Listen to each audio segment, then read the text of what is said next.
Buenos días, jóvenes, ¿me escuchan? Buenos días, profe. Sí, señor. Bueno, vamos a iniciar entonces con el órgano de la visión. ¿Ya ven la imagen?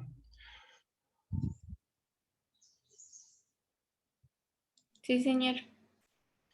Vamos hasta esperar aquí para admitir a los que faltan.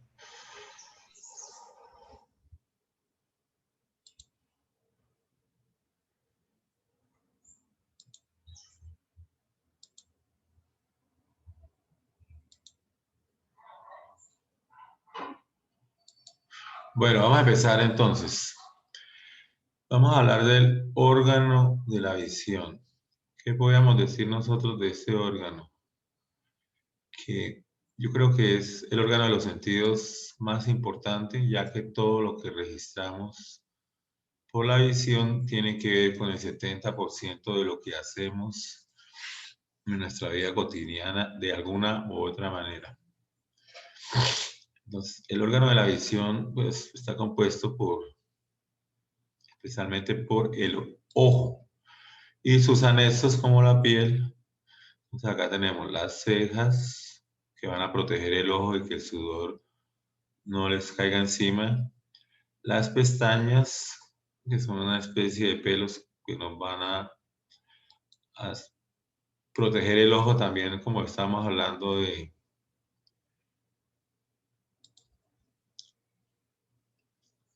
del sudor y se cierran rápidamente cuando un cuerpo extraño quiere penetrarlas. Tenemos los párpados que son muy duros y que evitan de que un cuerpo extraño vaya a pasar por encima de ellos y vaya a dañar el ojo. Bueno, esta a colación esta foto porque hay un concurso que se llama Los ojos más bellos del mundo. Entonces, esta chica fue elegida como la mujer más hermosa, la mujer más hermosa no, que tiene que ver con los ojos, ¿sí?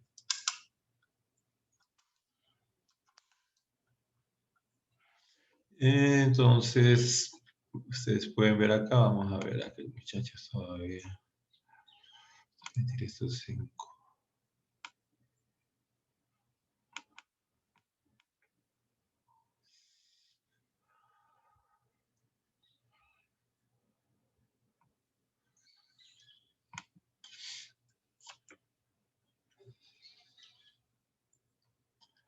Bueno, entonces,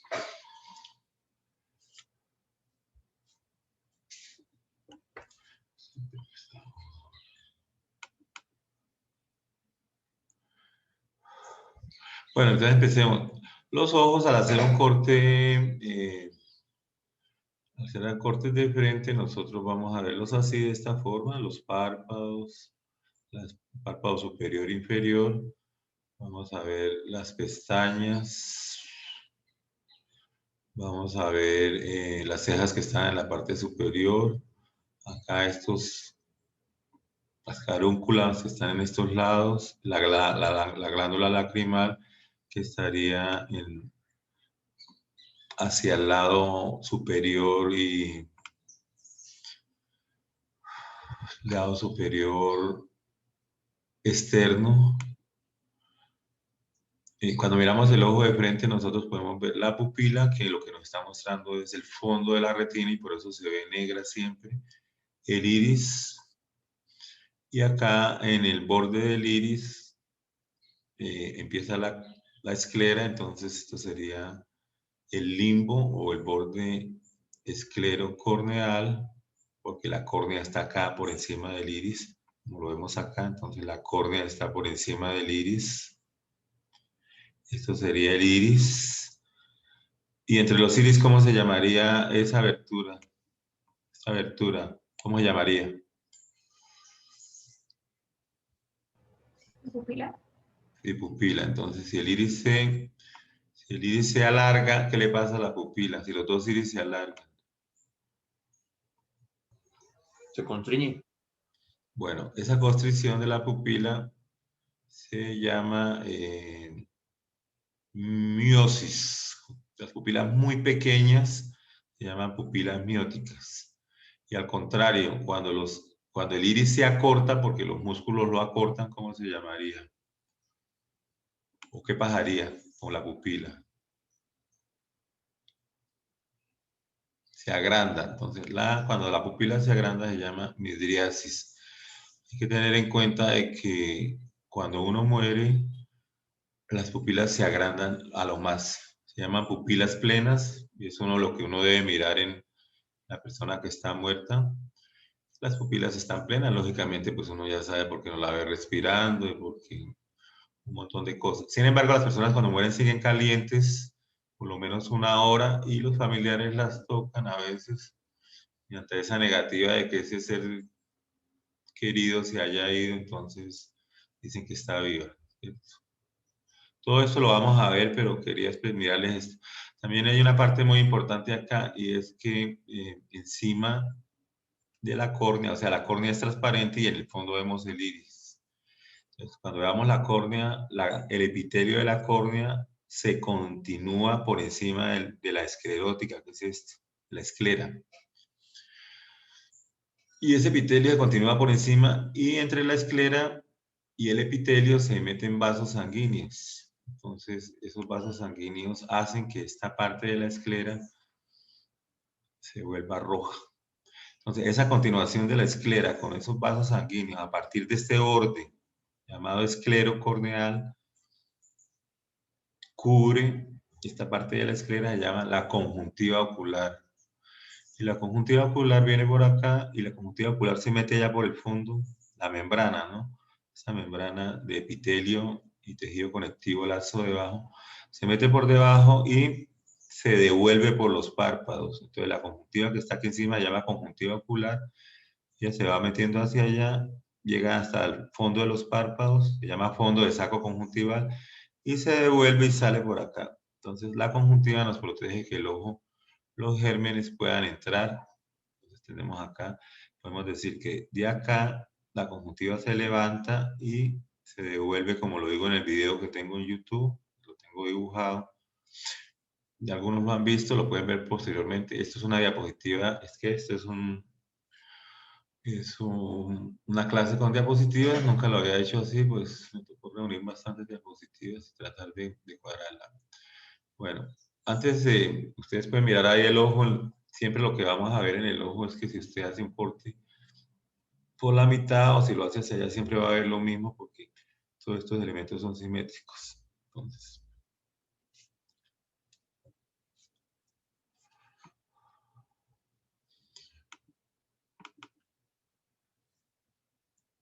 el ojo lo que nos va a permitir a nosotros es que las estructuras que están iluminadas por la luz, o sea, si no hay luz, si la oscuridad es total, no podemos ver nada, ¿no es cierto? Pero cuando la luz artificial o el sol iluminan los objetos los podemos ver porque ellos reciben esa luz, si es por lo menos si es un objeto de color blanco, refleja toda la luz y nosotros sabemos que es blanco, toda la luz que incide sobre él.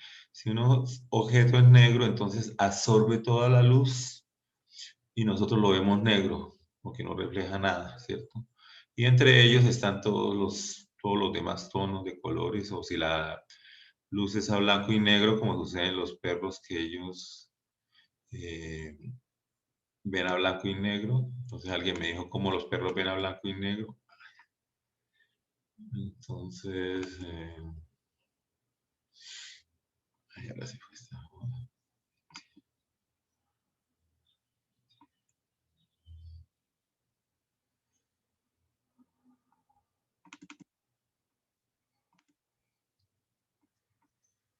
Porque los perros no tienen células que ven colores. Sencillamente cuando se les examina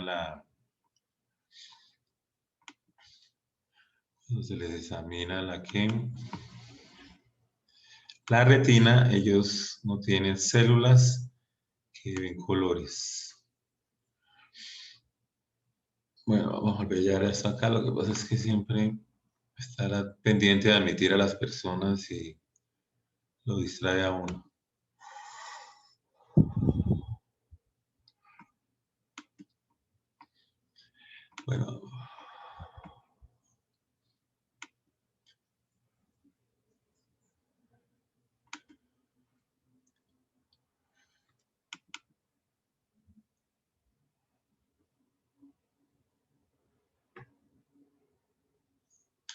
Bueno, podemos decir que la luz procede del Sol.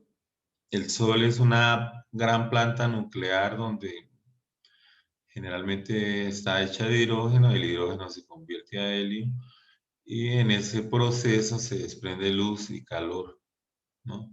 Pero el Sol, digamos, también además del Sol, la luz la producen las estrellas. Entonces, el Sol es una estrella muy pequeña eh, y por eso lo vemos tan grande y nos ilumina, pero hay cientos de millones y millones de estrellas allá que no se sabe ni cuántas son, porque lo que nosotros vemos se llama el universo visible. Entonces, podemos decir que esto es un gran misterio, saber las dimensiones del universo.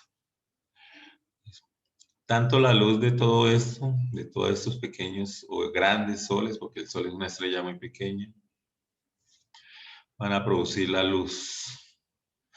La luz, en términos generales, pues estamos hablando en la teoría cuántica que habla de la luz como una onda y una partícula. Es energía electromagnética.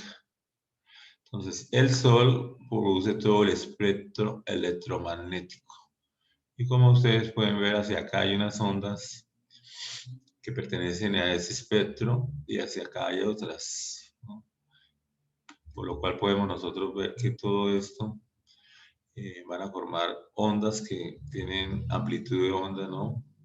Con estos números acá, 10 a la 5, 10 a la 3, 1, seguimos por acá y vamos cada vez más pequeñita ¿no? Estas ondas, más frecuencia, ¿no? Y que va a llegar hasta 10 a la menos 13.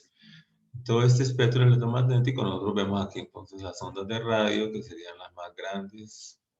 Luego vienen las microondas del orden de 10 a la 1. Esas ondas generalmente, por lo menos cuando hablamos ondas de radio, micro, todo esto, por lo menos aquí, en estas longitudes de onda, nosotros vemos las ondas de radio que son ondas que utilizamos mucho, por lo menos el celular funciona con esto. No son dañosas, digamos, o no son nocivas, lo mismo que las que tienen una frecuencia muy alta, que tenemos estos valores de 10 a la menos 13, ¿no? Entonces podemos decir que después de las ondas de radio vienen las ondas de radar, vienen las microondas, viene el infrarrojo térmico producido por el Sol, que es medio y cercano, y aquí encontramos el espectro visible, que es lo único que nosotros vemos de toda esta gran realidad, es este pequeño aspecto que es el que nos sirve. El espectro visible tiene de 400 nanómetros, estamos hablando menos de una micra, lógicamente, media micra que son 500 nanómetros, da el verde, y estos colores que nos parecen a los colores del arco iris, tenemos nosotros también, ¿sí? ¿Aló?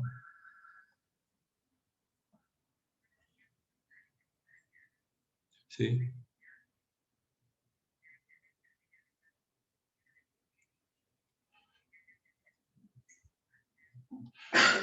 Sí, es que hay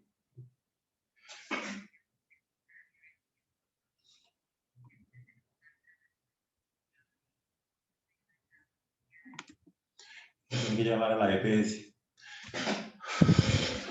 Bueno, entonces tenemos aquí las ondas de radio, ¿sí? Y, perdón, las ondas, el espectro visible, como estábamos hablando, 400. Esto es lo que podemos ver nosotros. Si queremos ver infrarrojo, tenemos que utilizar unos lentes especiales. Luego, el ultravioleta, que también es por ser tan pequeño, 10 a la menos 7, ya empieza a ser nocivo. Hablábamos que el ultravioleta puede generar cáncer en la piel y los rayos X igualmente, pues ya sabemos que si se someten son cancerígenos. Los rayos gamma igualmente pues son los más nocivos de todo. Cuando se produce una explosión de rayos gamma puede llegar a destruir todo lo que está, toda la vida o todo lo que esté al lado, ¿no? Por lo menos si unos rayos gamma llegaran hasta nuestro planeta, destruirían todo. Son supremamente con una frecuencia altísima. Pero esto es física, solamente quiero que se enfoquen acá, que nosotros en la retina vamos a ver el espectro visible entre los 400 nanómetros y los 700 nanómetros. Si se sale de ahí, pues no lo podemos ver. Pero quiero que ustedes vean es que es algo muy pequeño en el espectro electromagnético, ¿sí? A través de la evolución aparecieron unas células que registran esa luz, ¿no? Y esas células se llaman los conos y los bastones. Entonces, ustedes pueden observar acá, ¿sí?, que los conos y los bastones son muy parecidos. Entonces tienen, como vemos acá, ellos están siendo protegidos por unas células que son la primera capa de la retina, que se llama el epitelio pigmentario. Entonces, son células alargadas, muy adaptadas. Aquí vemos el núcleo, aquí vemos nosotros el núcleo, ¿sí? Y observamos entonces lo que las componen, ¿no? Entonces, un segmento externo, en este segmento externo, segmento interno, donde están las organelas. Acá encontramos el núcleo más arriba y a diferencia de los bastones no encontramos esta fibra externa después del segmento interno.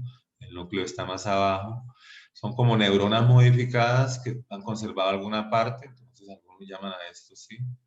Eh, la fibra interna del bastón, encontramos nosotros, ¿sí? Una fibra, o sea, tendrían un segmento externo y un segmento interno. Una fibra externa del bastón y una fibra interna del núcleo en la mitad.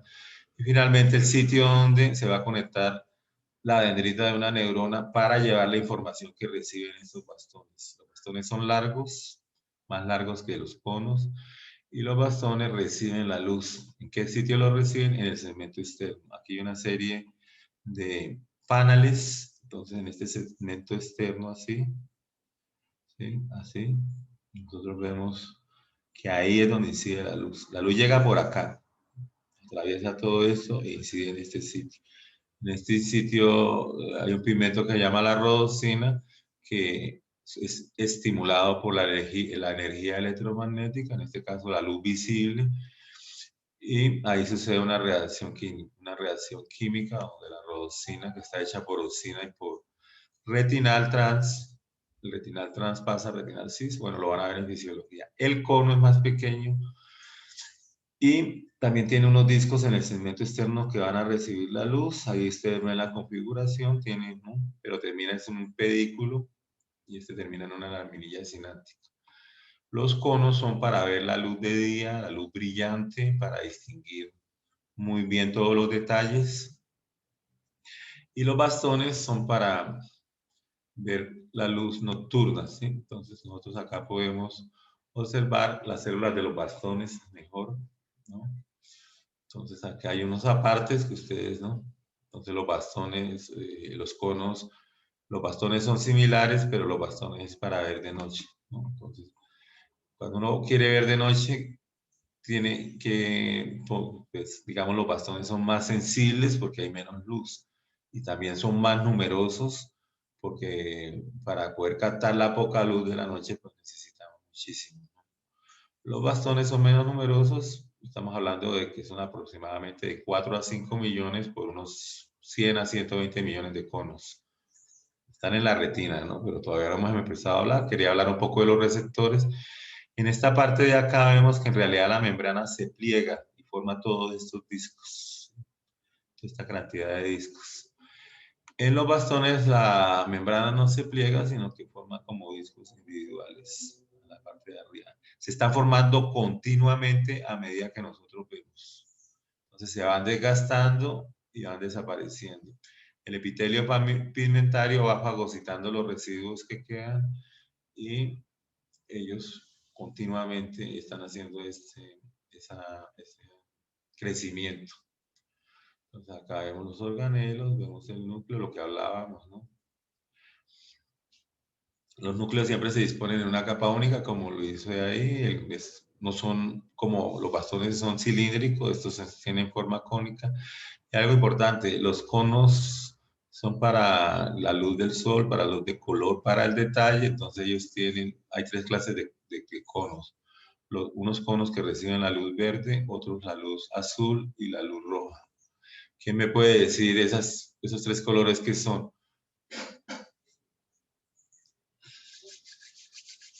A ver, jóvenes, participen ahí como para que yo no esté aquí como...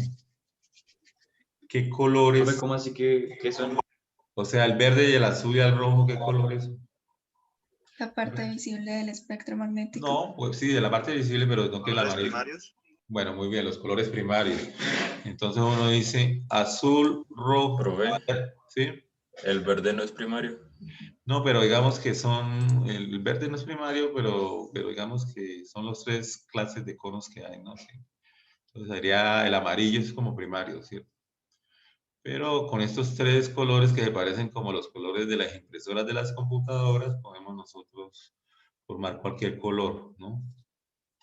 Bueno.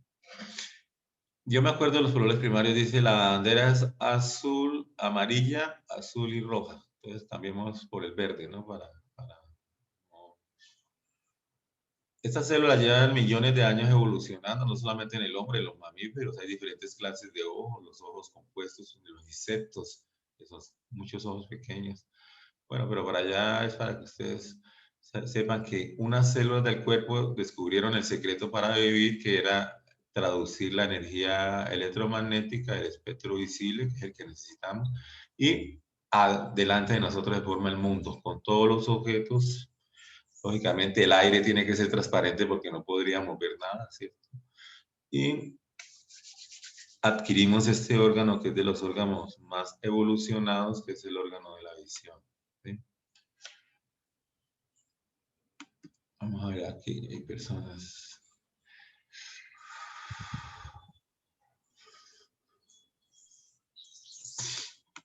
Como hace el doctor Ballesteros, ¿no? Si llegan a esta hora, no los dejo entrar, carajo. Bueno, vamos a continuar entonces. Ya estamos aquí.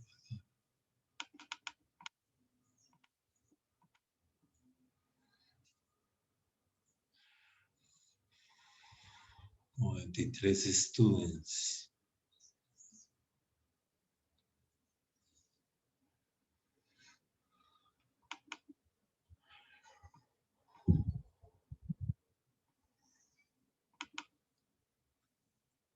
Sol, las estrellas, la luz, los conos, los bastones. El ojo, digamos así, antes de adentrarnos un poco hacia él, entonces vemos la glándula lacrimal, que es una glándula taxerosa, con lobulillos y conductos excretorios. Ellas tienen unos conducticos que desembocan las lágrimas hacia este lado. Lo hacen de una manera constante, pero cuando hay un evento emocional, un recuerdo, una cosa, un amor, una cosa, ¿no? O la pérdida de un ser querido, entonces las lágrimas, las células mioepiteliales que tienen los acinos, de estos acinos serosos que ustedes ya los conocen, como la glándula parótida, contraen los acinos y se producen las glándulas. Siempre hay gran reserva. Una persona cuando llora puede llorar bastante y nosotros vemos que siempre salen bastantes lágrimas. Pero normalmente la parte anterior del ojo, lo que es la córnea y la conjuntiva, están siempre húmedas. Para mantenerlas húmedas, nosotros hacemos un movimiento de parpadeo, ¿cierto? El parpadeo trae lágrimas y humedece el ojo. Al contrario, un parabrisas de un carro que lo limpie y le metemos lágrimas encima. Las lágrimas tienen dos partes, una parte oleosa que está pegada a la córnea y a la conjuntiva, y una parte que fluye más, que es una parte líquida que está encima de esa capa oleosa y pues protegen el ojo de que se seque.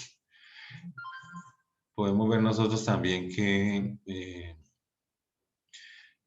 las lágrimas pues se saldrían por acá por las mejillas, pues, ¿no? Pero entonces hay unos agujeritos acá en esta parte del ojo y en la parte superior que hace que las lágrimas se metan acá por ese canalículo superior e inferior, lleguen aquí a un seno lacrimal y posteriormente el seno lacrimal por un conducto que llamamos el conducto nasolacrimal las va llevando y las lleva hacia debajo del cornete inferior de la nariz, que usted luego verá que está el meato y ahí desembocan las lágrimas. Por eso las lágrimas, entonces, humedecen la cavidad nasal por esta vía, llegan y pues la persona tiene que sonarse porque y limpiarse y sigue llorando y todo esto. Esto está ligado un poco a la testosterona, lo que es la testosterona en cierto modo hace que las lágrimas se produzcan normalmente, pero que digamos los varones no vayamos a llorar fácilmente, ¿no? Las mujeres lloran fácilmente, tienen estrógeno, son más sensibles, es la naturaleza, entonces ellas lloran hasta por lo que ustedes pueden ver allá que les dejé en el video, ¿cierto?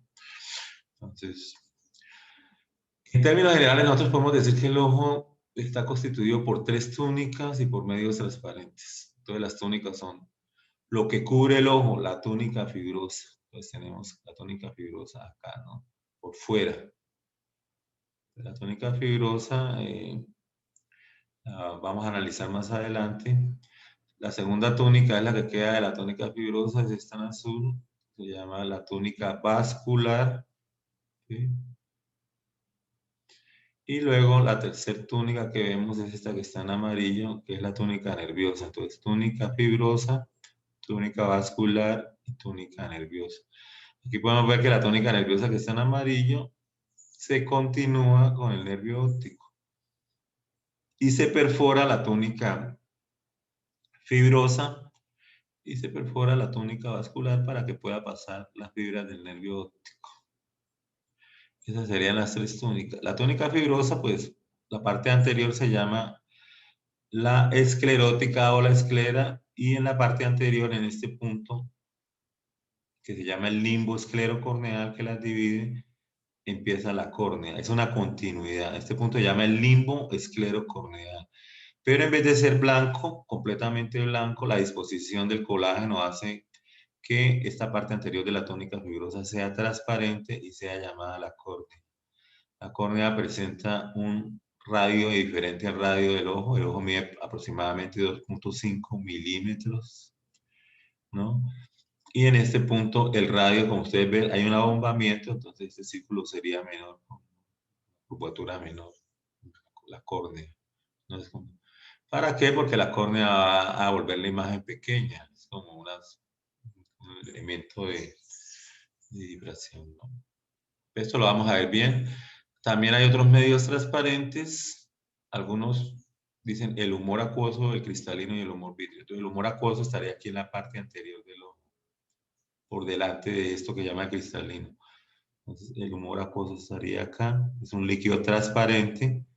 Por eso cuando uno mira por delante de la córnea, uno no ve la córnea. Porque la córnea también es transparente. Yo metería la córnea también como medio transparente, pero aquí la unen a la túnica fibrosa, que es la capa más externa, ¿no? Esclera y córnea, separadas por este sitio. Yo antes les decía, este sitio es donde vive Calé. Ay, donde vive Calé, ¿por qué? Porque llama el limbo, y Calé vive en el limbo. Bueno, Calé fue un cantante vallenato, ustedes lo conocen porque era joven y pues de esos muchachos vallenatos que corren mucho y se matan en los carros. Acá nosotros vemos el iris, bueno, la córnea, por eso vemos el color del ojo y aquí sería la pupila. Detrás está el cristalino. El cristalino es otro medio transparente. Si usted, a veces les digo, compren un ojo de vaca en la casa y saquen el cristalino y métanlo en un vaso de agua, verán que no lo van a ver. Mira, yo no fui muy artístico de los porque hoy tiraron eso. Entonces tiene que llamar a la EPS y la EPS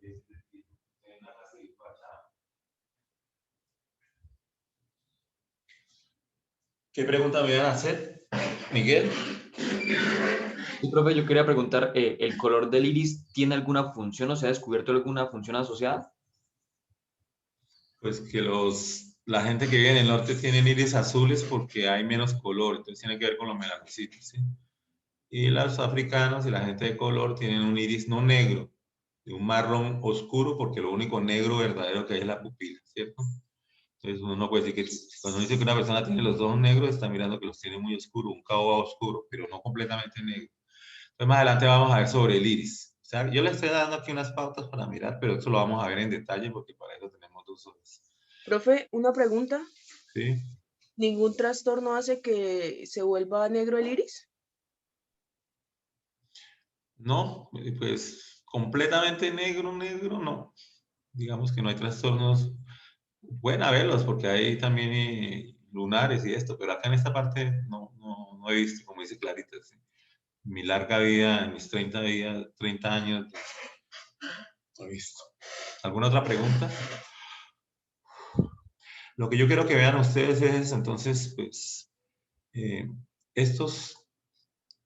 la córnea por lo menos disminuye, tiene 64 dioptrías, cuando ustedes tienen en las gafas 5, 4, 3 dioptrías, máximo 10, 9, ¿sí? Pero la córnea cuando llegan los rayos, por la ley de los lentes, el rayo llega así, lo vuelve hacia una imagen más pequeña. Generalmente, todo esto que está acá, adentro, ¿cierto? Es la retina y todo lo que hay adelante son otras cosas. Esto nos enseña a dividir el ojo en 2 grandes compartimentos, ¿cierto? Entonces, esos grandes compartimentos son importantes porque nos enseñan a nosotros a saber que los oftalmólogos en el futuro, o en el futuro no, en las grandes ciudades hay oftalmólogos que solamente se dedican a esta parte anterior cuando hay problemas aquí y hay oftalmólogos que se dedican hacia la parte posterior. Entonces, el compartimento anterior del ojo sería este, por delante del cristalino, ¿no? Todo esto. Ahí está el humor acuoso. Y por detrás del cristalino tenemos el compartimento posterior, o la parte posterior o la parte anterior, pero se le dice compartimento. Si ustedes se dan cuenta acá, el iris, que es esto, el iris que está acá, y la pupila en el centro, para que pase la luz.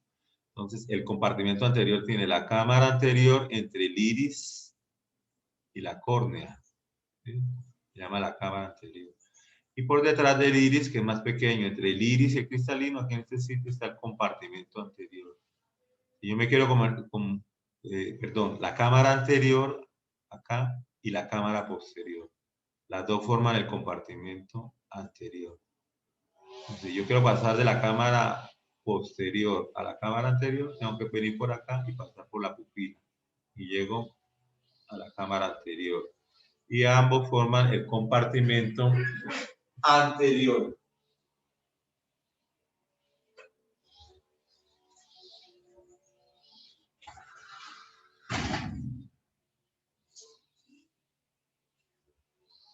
Y el compartimento posterior es importante porque en realidad detrás del cristalino vamos a encontrar el humor vítreo, todo este sitio, y la retina. O sea, los retinólogos, los oftalmólogos especializados en retina, llega un accidente, llega cualquier cosa, o hay un problema acá, pues lo llaman a ellos. Pero si hay un problema acá, una herida acá donde se dañó la córnea y parte de eso, entonces llaman a los oftalmólogos del compartimento anterior. Pues la mayoría se le miden a las dos cosas, pero ya se están especializando, porque usted sabe que el órgano de la visión forma una especialización que algunos de ustedes de pronto van a hacer va a ser oftalmólogo. Cuento que es difícil entrar a estudiar oftalmología si no tiene uno de dinero. ¿Sí? Yo cuando estudiaba en Cali, los oftalmólogos de la universidad y por medio de sus palancas y de sus cosas, llevaban a sus hijos a estudiar oftalmología. Por eso es que con el tiempo tenemos que hacer aquí en Colombia como se hizo en España. Para entrar a una especialización médico-quirúrgica o una especialización cualquiera, solo examen de admisión. ¿Sí? Puntajes y listo. Que la prueba psicotécnica, que cuál fue su promedio, que todo eso en realidad eso todo se manipula y pues a veces no nos permite a las personas que no tenemos muchos recursos entrar a estudiar una profesión tan bonita como la oftalmología y pues si tenemos vocación. Pero se puede, como todo se puede, ¿no? Haciendo presión y todo esto. Bueno, miremos, eso sería lo que estamos hablando acerca de los medios y de las túnicas. En esta transparencia, como decían los profesores antes, en este slides, en esta diapositiva, podemos ver que las tres túnicas se individualizan muy bien. Entonces, la túnica fibrosa con la esclera y la córnea. Vemos nosotros debajo la túnica vascular, cuya parte posterior se llama la coroides. La vemos acá. Y cuya parte anterior se llama el cuerpo ciliar.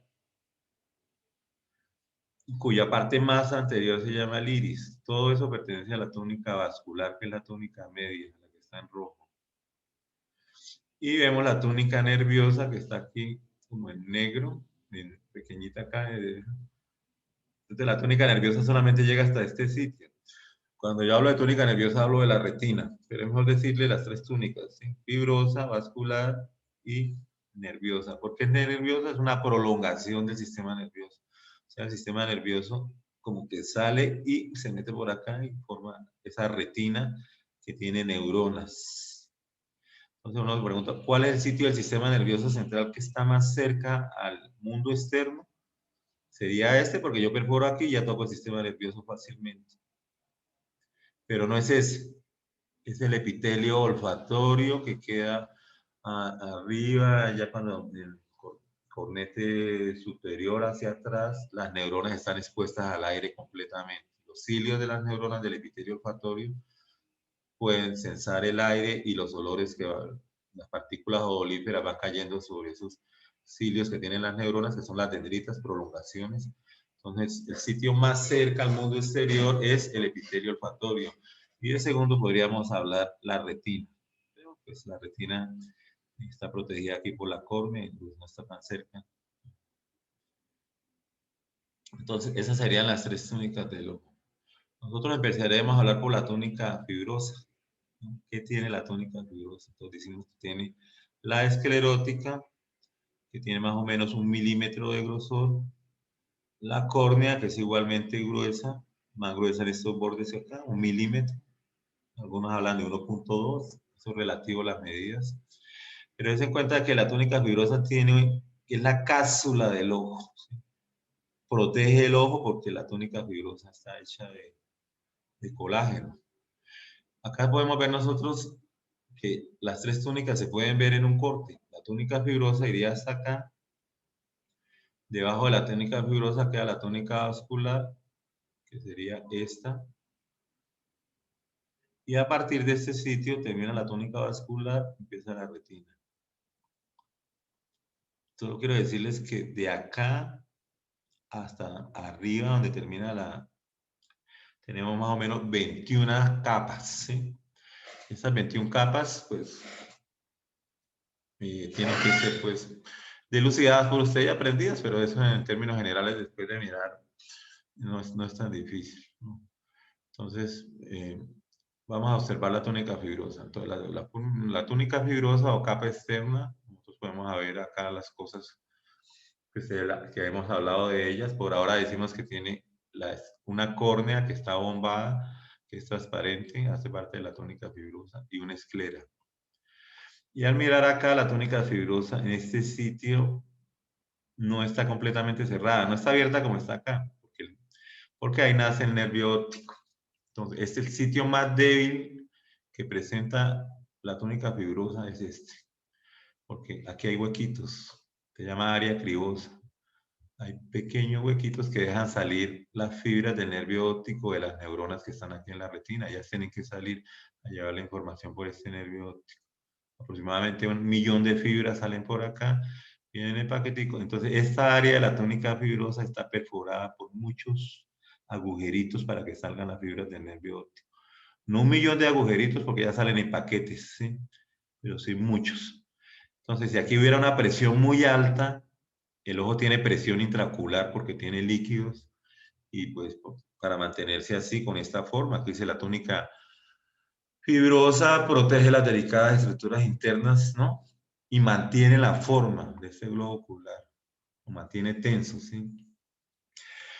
Cuando aumenta la presión intraocular se llama glaucoma, o sea, aumenta acá la presión del líquido, como dice el doctor Conde, ¿sí? Entonces aumenta la presión, las partículas se mueven, chocan con acá, aumenta la temperatura y toda esa carajada, y usted dice, el doctor Conde tiene ese espíritu ingeniero, de matemático. Y además, uno de mis mejores amigos, yo lo admiro mucho porque es muy claro para dictar sus clases y ahora que uno las puede ver por Moodle, pues me estoy instruyendo más con todo lo que él hace. Me sorprende cómo maneja la pizarra, ¿no? Cómo escribe. Bueno, todos los profesores son excelentes para mí, son profesores de la UIS, sobre todo los que estamos más añejos, ya tenemos mucha experiencia en esto. Aquí vemos, pues, el segmento anterior y el segmento posterior, pues no están bien delimitados, pero yo, ¿qué quiero decir con que la presión sea alta acá? Que cuando hay glaucoma en una esfera cerrada, la presión tiende a irse por el sitio más débil, es decir, área cribosa. El área cribosa es como un colador, o sea, que aquí tenemos muchos agujeritos para que salga el nervio óptico. Entonces, cuando hay glaucoma, toda la presión se viene hasta este sitio y daña el nervio óptico. Y si no se hace nada, se destruye el nervio óptico. El glaucoma, que es alta presión intraocular, me va a formar me va a volver invidente. Invidente es como se le debe decir a los ciegos, ¿sí? Que la gente, ay, pobre ciego, ¿no? Diga, pobre invidente. Es una palabra más y es menos ofensiva, ¿no? Porque siempre la gente piensa que la gente invidente es muy discapacitada y que pobrecito. Sabemos que no es así, que hay mucha rehabilitación y que hay personas invidentes que han llegado a ser, por lo menos hace unos 14 años, el alcalde de Cali era invidente y nació invidente y fue alcalde de Cali. Y yo, para mirar las obras y mirar todo, ellos tienen un mundo que ya se imagina. Si usted nace invidente, usted nunca sufre porque usted nunca ha visto nada. Entonces usted lleva una vida normal y se imagina que la gente ve cosas y aprende a utilizar mucho el tacto. Pero si usted se vuelve invidente después de un acceso, sí, la mayoría de personas quedan como muy amargadas el resto de la vida por haber perdido el sentido de la visión, ¿no? Yo le decía a un amigo mío que era ciego de nacimiento, bueno, ¿y usted en qué sueña? Pues yo sueño con personas hablándome, personas, pues, y usted cómo me imagina los colores, y yo digo, ¿qué vas a saber si nunca los he visto, cierto? Y yo lo que veo es como una cosa, no podía explicar porque como no conoce los colores y no ha visto nada. Pero lo que yo les quiero decir es que las personas ciegas o invidentes no es que vean oscuro, no ven un negro total como cuando están en la oscuridad. Ellos observan como una neblina un poco púrpura o blanca constantemente, ¿no? Entonces no es que... Si nosotros observamos acá, entonces, adentrándonos en esta túnica fibrosa que está en verde, ¿no? Vamos a ver la que vamos, entonces vemos el limbo y vemos la córnea. Vamos a estudiar la córnea para saber de qué está hecha, ¿cierto? Entonces la córnea, ustedes la pueden ver acá, entonces acá es la parte externa y acá es la parte interna, está formada por 5 capas. Entonces acá estaría el aire y las lágrimas, entonces la primera capa se llama el epitelio anterior de la córnea. Es un epitelio estratificado plano, ¿sí? Que tiene aproximadamente, bueno, es la continuación de la conjuntiva, como lo vemos acá, de la esclera, perdón. De la esclera, entonces en el limbo esclerocorneal aparece la córnea. Entonces, en ella vamos a encontrar el epitelio anterior, que lo vemos acá, es un epitelio estratificado plano, húmedo o no queratinizado, húmedo porque está húmedo por las lágrimas y tiene pequeñas microvellosidades para que las glándulas no se esparzan tan rápidamente sobre una superficie lisa, entonces tiene pequeñas microvellosidades, pero como decíamos ayer, todo lo que no tiene microvellosidades no es un epitelio con microvellosidades, tiene que tener muchas microvellosidades, por lo menos más de 1000 por célula. Las microvellosidades se presentan en muchas órganos. Entonces, esas microvellosidades en la superficie del epitelio ayudan a retener la película lacrimal, que vuelvo y repito, tiene una parte oleosa y una parte acuosa. El epitelio mide aproximadamente 50 micras y está formada por unas 5 o 6 capas de células. Y lo tenemos acá, adelante, ¿no? Como lo vemos acá, desde el limbo hasta esta parte.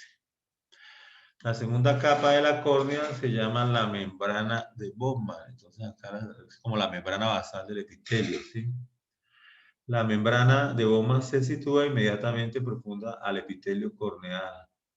Las microfotografías electrónicas revelan que es que es una lámina fibrilar más o menos de 6 a 30 micras, o sea, puede variar en su grande comparada con una membrana basal, ¿no?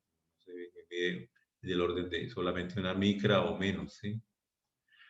Compuesta de fibras de colágeno tipo 1, está dispuesta en forma aparentemente aleatoria. Este colágeno se cree que la membrana de Bowman es sintetizada por las células del epitelio corneal, ¿cierto?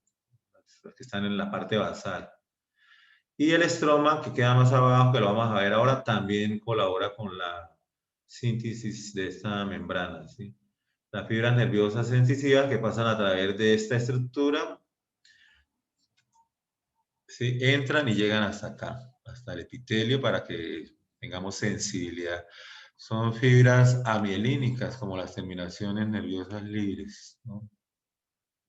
Como las terminaciones nerviosas libres. Bueno, la tercera capa que nosotros encontramos es el estroma corneal, que es el que va a tener mayor espesor. Entonces, el estroma es transparente, es la capa más gruesa de la córnea y constituye aproximadamente el 90% del grosor, ¿sí? Está compuesta por un tejido conjuntivo formado principalmente por células de colágeno de tipo 1. Puede haber otro tipo de colágeno. Y ella, digamos, la disposición de ese colágeno es en laminillas, aproximadamente entre unas 250 a 300 laminillas, que quiero decir que son como, haga de cuenta que usted tiene 300 hojas de un cuaderno y las pone unas encima de otras. Entre las hojas están estas células que son fibroblastos modificados que se llaman queratocitos. Entonces podemos decir que aquí hay unos queratocitos, encima del queratocito hay una lámina, luego hay otra lámina. Estas láminas se van girando 1 o 2 grados para eliminar la refracción y eso es lo que permite que la córnea sea transparente, ¿sí? Las fibras de colágeno están entremezcladas con fibras elásticas y principalmente tenemos aquí la sustancia básica, el condroitin sulfato, ¿sí? Usted sabe que el condroitin sulfato es un glicosaminoglicano, pertenece a estas moléculas, ¿sí? Pero también tenemos el queratán sulfato, ¿sí? Entre los ácidos de las fibras de colágeno también existen, digamos, bueno, ya dijimos, los queratinocitos, y eso sería lo que conforma el estroma de la córnea. Cuando hay una lesión de la córnea, como una quemadura o cuando hay una raspadura de la córnea, se daña todo el epitelio, se regenera y solamente hay que poner pañitos húmedos y cerrar el ojo para que el movimiento de parpadeo no vaya a impedir o no vaya de cierta manera a que se regenere el epitelio y esto se restablezca. Pero si la lesión o el trauma me llegan a dañar y se llega a profundizar y la lámina de Bowman se daña y entramos al estroma, esto no cicatriza y entonces se daña la transparencia de la córnea en ese sitio. Eso se llama un leucoma. Si el trauma es muy grande, entonces la córnea se puede volver opaca y necesitamos nosotros un trasplante de córnea, que es cortar la córnea de otra persona de acá, sacarla y luego con unos instrumentos especiales se le saca exactamente al paciente para poderle pegar la córnea acá. Con unos punticos muy pequeños, es una cirugía microscópica. Se pueden poner 30, 40 puntos pequeños para unirla. Y no hay rechazo de la córnea porque como vemos la córnea no tiene vasos sanguíneos. Si no tiene vasos sanguíneos no hay células inmunitarias, ni hay anticuerpos, ni defensas que la vayan a rechazar. Se prefiere córneas de personas jóvenes porque pues son mejores y muchas veces de niños, ¿cierto? La cuarta capa de la córnea después del estroma, que es el 90%, sería esto, que es la membrana de cemento, como escribir de cemento, pero si no. También la membrana de semen es una membrana basal gruesa interpuesta entre el estroma y el endotelio subyacente. Podemos ver que la quinta capa sería el endotelio, esta.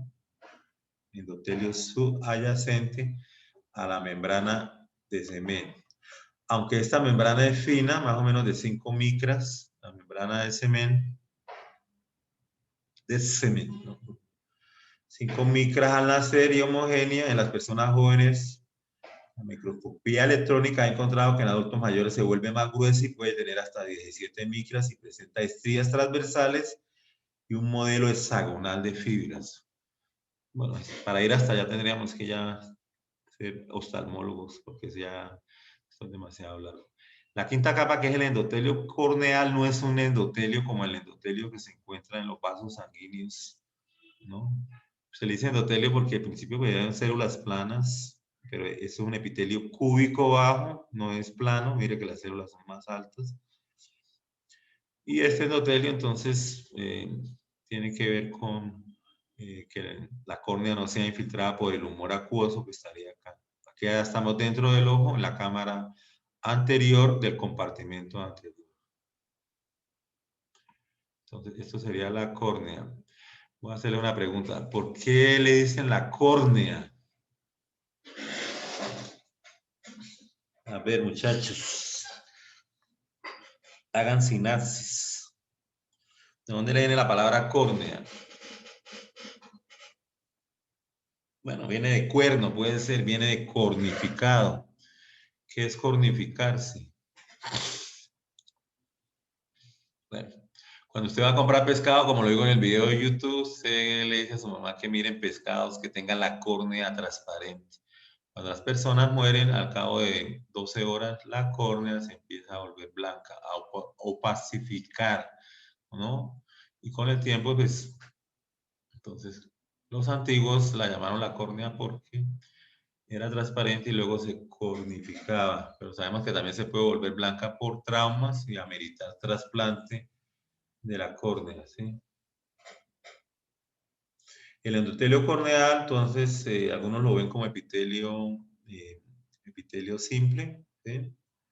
Es responsable de la síntesis de proteínas necesarias para secretar y mantener la membrana de semen, ¿sí? Que acá está en este lado. Estas células presentan numerosas vesículas pinocíticas y su membrana tiene bombas de sodio que transportan iones de sodio a la cámara anterior. Estos iones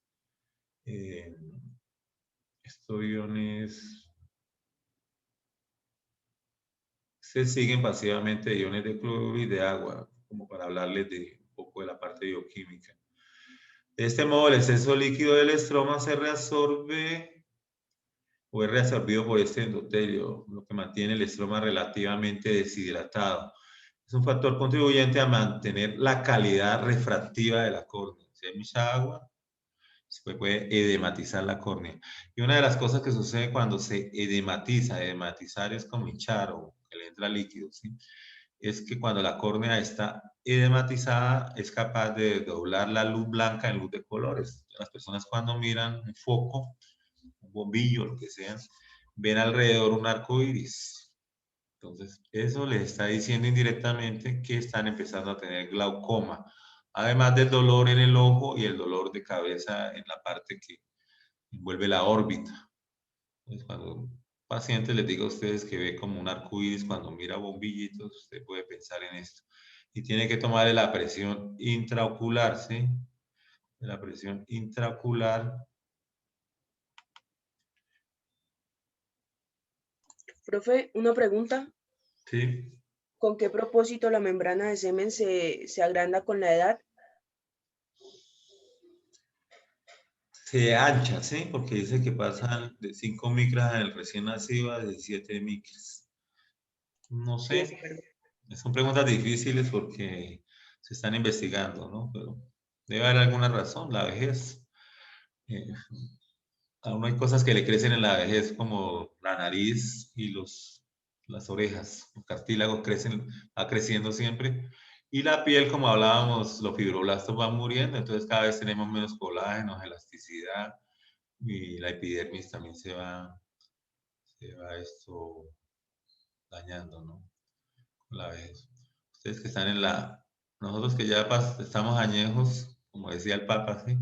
Tenemos mucha experiencia, entonces a esta hora es que estamos haciendo o hace unos 10 años, estamos haciendo todas las cosas que nos den más longevidad y estamos sacando de nuestra dieta todo lo que es nocivo para la salud más adelante, como es el azúcar refinada, como es el exceso de almidones, como comer mucho. Hay que comer más bien poco porque nosotros somos como carros, entre más gasolina nos echen, más nos envejecemos. Y esa es la comida. Entonces acá podemos observar, y quiero decirles que el epitelio anterior de la córnea, ¿no? Mírenlo acá. Pero antes quiero darles la nomenclatura internacional. Para hacer esto más fácil y quitar algunos nombres, la nomenclatura internacional dijo, vamos a llamar esto el epitelio anterior de la córnea y vamos a llamar esto el epitelio posterior, ¿cierto? Vamos a llamar la membrana de Bowman, la vamos a llamar la lámina limitante anterior y a la de semen la vamos a llamar la membrana limitante posterior de la córnea. Y en medio de esta está el estroma. Entonces la nomenclatura sería epitelio anterior de la córnea, membrana limitante anterior, estroma corneal, membrana limitante posterior y epitelio posterior. Como ustedes observan, es más fácil aprendérselo así que aprenderme nombres propios como Bowman y Descemet, ¿cierto? Y la ubicación me la da también como epitelio anterior y posterior. Entonces sería la cámara posterior. Entonces nosotros observamos en este esquema que la córnea, aquí está la cámara anterior y la cámara posterior estaría por detrás del iris. Observamos que el epitelio de la córnea, y en esto quiero ser muy claro porque yo cuando salí no tenía idea de estas cosas. Nos explicaban las cosas como así, como esto es esto, pero no nos hacían como un poco de explicación. Además los profesores míos todos fueron biólogos, másteres. No tuve médicos. Y ahora la tendencia es que estamos desapareciendo los médicos y están entrando nuevamente gente con doctorados en biología, cosas, ¿no? Los profesores que ustedes estuvieron en primer semestre, muchos de ellos no son médicos, pero pues, es que los médicos ya no quieren estudiar esto porque esto no da plata, como dicen, ¿no? Pero es bonito porque si uno tiene la vocación de la docencia, pues le agrada pararse a las 6 de la mañana, ¿sí? Sentarse delante de un computador. Aunque para mí es como estar delante de ustedes porque ustedes están allá, yo estoy acá, esto es como si estuviéramos en vivo y pueden hacer preguntas, entonces no es lo mismo que una sórdida grabación, ¿no? Bueno, no le van a decir sórdida a mi grabación de YouTube. Acá tenemos el limbo esclerocorneal, ¿cierto? Entonces continúa el epitelio de la córnea que está pegado aquí al estroma y a esto. Pero mire el epitelio que hace. Es un epitelio estratificado plano húmedo. Se empieza a levantar y a separar de la esclera. Entonces, y acá se separa de la esclera. Entonces, ese epitelio, que es una continuación de la córnea en el limbo, cuando se separa aparecen vasos sanguíneos por este sitio, ¿cierto?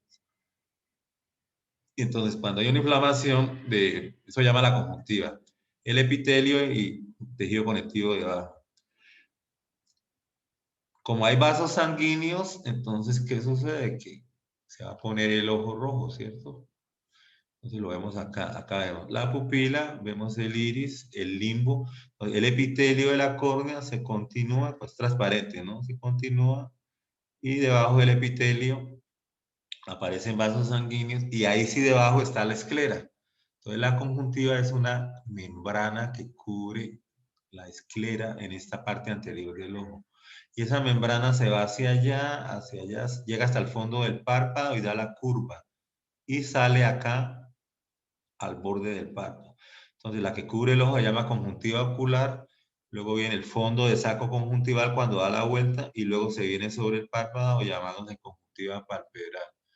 Ese es un mecanismo por el cual si las bacterias van a invadir el globo ocular, pues se van hacia allá y pues tienen que regresarse por el fondo de saco conjuntival y salir acá. Entonces, la conjuntiva es un mecanismo protector, ¿sí? Aquí estamos observando que cuando la córnea posiblemente termina, la conjuntiva la vemos hacia acá. Se levanta, aparecen vasos sanguíneos, por eso el ojo se ve rojo. Luego viene por acá, da la curva por el párpado y sale por este lado. Las conjuntivitis pueden ser virales, bacterianas o alérgicas. Si una conjuntivitis es viral, pues generalmente los ojos no están tan rojos como acá, están levemente rojos, ¿cierto? Las conjuntivitis bacterianas son más escandalosas y producen mucha secreción y pueden dar en un solo ojo, mientras que las virales dan en los dos ojos. Cuando ustedes ven un niño que empieza a tener una enfermedad viral, uno los ve quietos, los ve con fiebre y ve los ojos un poco inyectados, pero no tanto como esto. Las bacterianas necesitan antibióticos y las alérgicas necesitan corticosteroides, que son sustancias antiinflamatorias. Hay gotas que traen las dos cosas, pero a veces estas conjuntivitis se complican bastante, ¿cierto? Es cuando el paciente otra vez te llega y como que te desespera diciendo, mire, lo que usted me dio no me sirvió para nada, entonces debes pensar que eso no es bacteriano, sino que es alérgico a algún factor. Los antialérgicos más utilizados son las gotas de desametasona y principalmente el decadrón, que es de un laboratorio muy fino, ¿cierto? Los medicamentos son parecidos como a la ropa fina, media y ropa mala. Los medicamentos más malos son los genéricos y los más finos son los laboratorios. Lógicamente son más caros, pero son de laboratorios reconocidos como Cherry, Pfizer, Roche, laboratorios alemanes, ¿no? Ya vimos la córnea, entonces ahora vamos a ver esta parte de atrás que es la esclera. La esclera es una continuidad de la córnea, como lo vemos acá. Entonces aquí lo podemos ver, que forma la esclera. Acá tenemos la superficie del ojo, donde llegan los músculos extrínsecos que mueven el ojo. Tenemos vasos sanguíneos, tenemos tejido conectivo. En esta parte se llama la cápsula de Tenno, pero digamos lo que nos interesa acá es que la cápsula de Tenno corresponde a los músculos extrínsecos, como los rectos, los oblicuos, todos los músculos que mueven al ojo, que lo van a ver en anatomía. Y tocando esta parte, tocando la parte más dura de la esclera, vemos el tejido conectivo. La primera lámina de estas 21 se llama la epiesclerótica o la lámina epiescleral, ¿no? Posteriormente, hacia abajo, bueno, aquí vemos que la conjuntiva está encima también, en esta parte, pero no en todo, solo en la parte anterior del ojo. Luego tenemos que la parte más ancha, como sucede en el estroma de la córnea de la esclera, es la sustancia propia. Está hecha de colágeno 1, que está entretejido, así como coger usted los dedos y entrecruzarlos, unas láminas hacia allá y otras láminas hacia acá, más o menos a 90 grados, que le da máxima dureza. Y de esta manera, pues es la cápsula del ojo, no hay vasos sanguíneos en esta parte porque quedarían debilitados, se nutren de los vasos sanguíneos de acá. Y la tercera parte de la esclera o de la esclerótica la vemos por acá. Se llama la lámina fusca, que son los primeros melanos. No es esto de abajo porque esto ya pertenece a la coroide. Esta parte de arriba se llama la lámina fusca. Entonces nosotros tenemos que esas tres partes formarían la esclera. Aproximadamente de 1 milímetro, un poco menos ancha en la parte media. Y que nos protegen a nosotros de que el ojo no sea perforado, ¿cierto? Porque si el ojo llega a ser perforado, como sucede acá, por un accidente de clavó los vidrios y ¡pras! Le rompió el compartimento posterior. Como aquí hay presión, entonces por ese sitio donde se perfora el ojo se sale el humor vitrio y la retina se despega, ¿no? El humor vitrio es como una gelatina que está en ese sitio, acá en el compartimento posterior, es de consistencia gelatinosa, pero tiene un 98% de agua y tiene un 2% de ácido hialurónico. Yo les he hablado a ustedes que el ácido hialurónico, la ampolla vale 600.000 pesos, pero usted lo podría sacar del humor vitrio. Lo que pasa es que necesitaría un procedimiento, por lo menos con ojos de vaca, supongamos. Comprar ojos de vaca de las 450 vacas que se sacrifican diariamente aquí en Bucaramanga, entonces podría obtener 800 y pico de euros. Podría formar su empresa si quiere ser emprendedor para producir ácido hialurónico. Todavía no está produciendo de acá. Ni a mí me interesa investigar cómo se produce, ¿sí? Que lo haga otro. Bueno, acá eso se llama estallido del globo ocular. Cuando es perforado el globo ocular, ya sea por acá o ya sea por la parte posterior. Si usted llega y le introducen acá un arma, por lo menos un arma blanca, está peleando a puñal y llega y ¡pras! Por acá, Eso se incrusta acá y se puede meter hasta el tejido nervioso, puede quedar la punta. La persona como no queda incrustado porque pasa por una cisura, que es por donde sale el nervio óptico y llegan los nervios, entran a la órbita, el cuchillo no se puede sacar y el tipo a veces llega con el cuchillo allá a urgencia, ¿cierto? Si daña acá el iris, daña el cristalino y daña todo esto, el ojo hay que sacarlo, ya no hay nada que hacer. Pero si de pronto viene por acá la herida y la retina está descomprimida, entonces se mete aire acá, o se meten líquidos para que la retina se vuelva a pegar a este sitio. No hay desprendimiento de retina y pues ese procedimiento se llama enucleación del ojo, ¿sí? Entonces se desconecta, se saca el ojo y se pone una prótesis. Las prótesis generalmente no es como esto, como una esfera que se mete ahí donde está el ojo. Solamente es como la parte anterior y eso viene como triangular. Cuando uno se la pone, pues solamente se va a ver esta partecita de acá. Si usted no tiene prótesis, si no tiene un ojo, entonces cuando uno mira esta parte de acá ve como blanco, ¿no? Pero el espacio está ahí para poder poner las prótesis. Entonces, ese síndrome de estallido de globo ocular, entonces necesita enucleación. Es ahí cuando vienen, ¿qué pasó? ¿Qué sabe? Entonces, viene el oftalmólogo cirujano, todos los oftalmólogos lógicamente son cirujanos, a arreglar esta parte de acá y otro puede especializarse en esta parte. O sea, pueden entrar los dos a cirugía. Pero uno entrará, arreglará acá y otro. Cuando miran, dicen, no, definitivamente no se puede hacer nada, ¿cierto? Entonces, cuando uno llega y le dice al paciente, ve, conducir borracho le salió por un ojo, ¿sí? Ok, entonces miremos acá. Eso sería, si nosotros observamos acá, vemos, vamos allá, ya hablamos de la primera túnica, la túnica fibrosa. Y hablamos que el sitio más débil es este, por donde sale el nervio óptico, y que puede dar ceguera por alta presión intraocular. Ustedes se preguntarán cómo se mide la presión intraocular del ojo. No hay tensiómetros para eso, entonces sencillamente hay una cosa que se llama lámpara de hendidura que tiene aquí como un tubito. Las lámparas de hendidura es donde le examinan a uno los oftalmólogos, que se ponga aquí el cuello y le miran el ojo grandísimo y le miran por todos lados. Pero para poderlo ver bien hay que dilatar la pupila para poder entrar por acá y ver la retina, ¿no? Entonces se echan unas gotas que dilatan la pupila muy grande pues nos permite más observar todo esto. Podemos observar acá, cómo está el cristalino, la retina, todo esto, ¿no? Eso se llama el examen oftalmológico.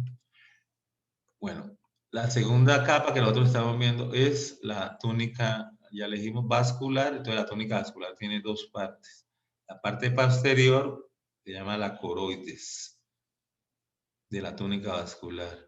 Y la parte anterior que empezaría acá, donde termina la retina, esto de color violeta es la retina no termina adelante, termina en este sitio que se llama ora serrata.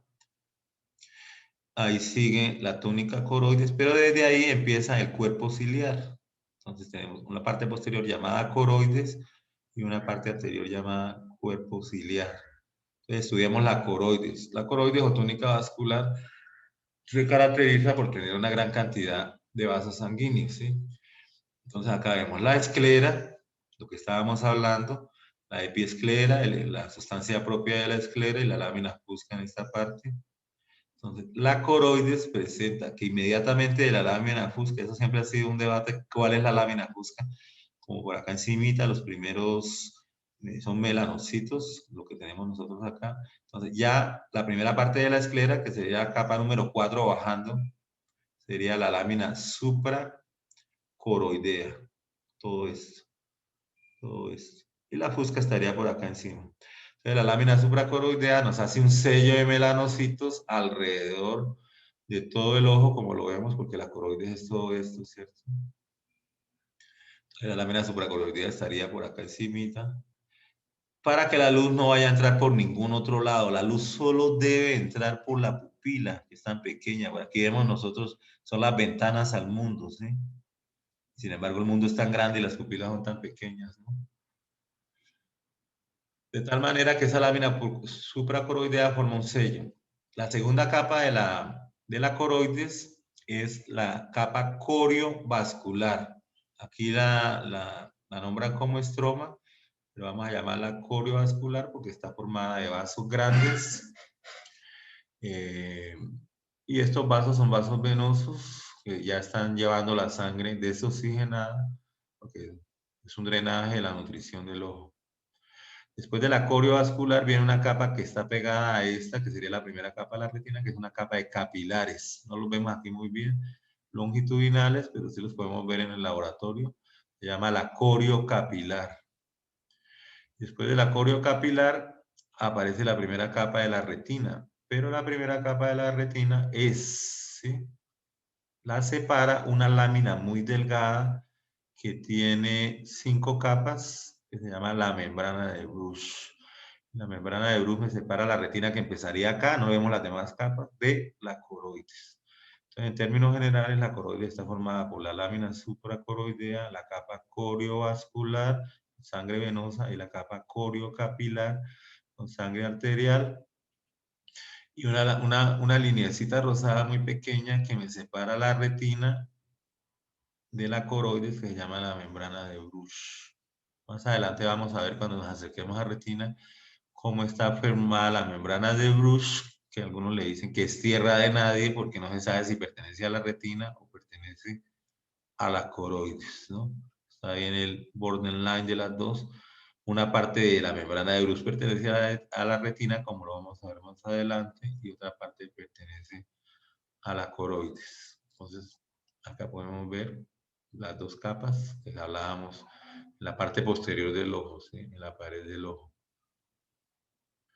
Si nosotros observamos acá en esto, entonces vemos lo que estábamos hablando, ¿no? Estamos hablando de la coroides, pero decíamos que a partir de acá, donde termina la retina, que es la hora cerrada, este pedazo de acá se llama el cuerpo ciliar. El cuerpo ciliar está conformado por las siguientes estructuras, ¿cierto? Está formado, entonces, cuando viene de la retina de la hora cerrada, primero tenemos que el cuerpo ciliar tiene esta parte que se llama la pars plana, porque no vemos montañas, ¿sí? Pars plana.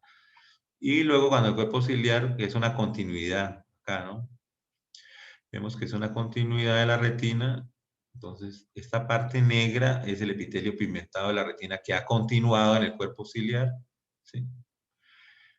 Vemos nosotros que se llama la parte plana, pero en esta parte vemos que ya no es plana, le salen como picos, entonces se llama la parte plicata, eso es en latín, ¿no? Guarda los nombres.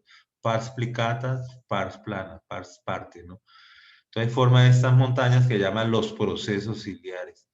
Muy importantes porque en estos procesos ciliares se produce el humor acuoso. Entonces yo les preguntaría, según lo que yo he dicho, ¿estamos en la cámara posterior o en la cámara anterior del ojo? Miremos acá. Estamos hablando de acá, aquí no se ven bien, pero entonces sería la parte plana y aquí no se ven los procesos bien así. Entonces esta estaríamos acá. Esto sería la cámara anterior o la cámara posterior. Entonces ustedes dicen, a ver, muchachos. Vamos a mirar. En la anterior. Miremoslo acá. ¿Sí? No, esta es la cámara anterior, mire, esta es la cámara anterior. Están en el compartimento anterior, no confundan compartimentos con cámara. Compartimento anterior tiene la cámara anterior acá y la cámara posterior. Están en el compartimento anterior en la cámara posterior, ¿cierto?